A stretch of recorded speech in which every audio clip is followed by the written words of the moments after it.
Hari ni kita akan potong biji, potong kelapa. This is the tutorial. This is kelapa.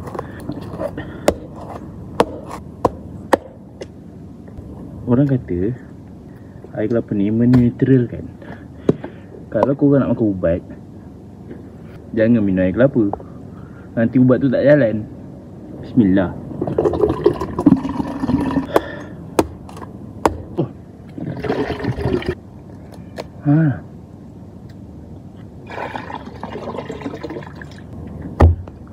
Mantap.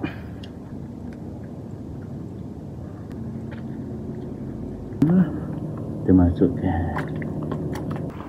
Kita dah dapat air. Sini semua kemas. Okey. Ada. Kau gila kot. Kita nak buat air kelapa. Air kelapa. Susu tak ada. Sebab aku nak buat dua. Satu yang ori, satu lagi susu soda. Air kelapa, soda. Tu je lah.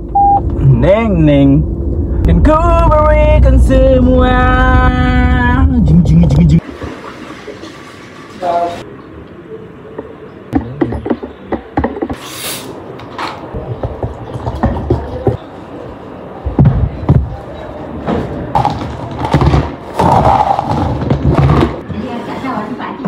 Satu original, satu lagi soda.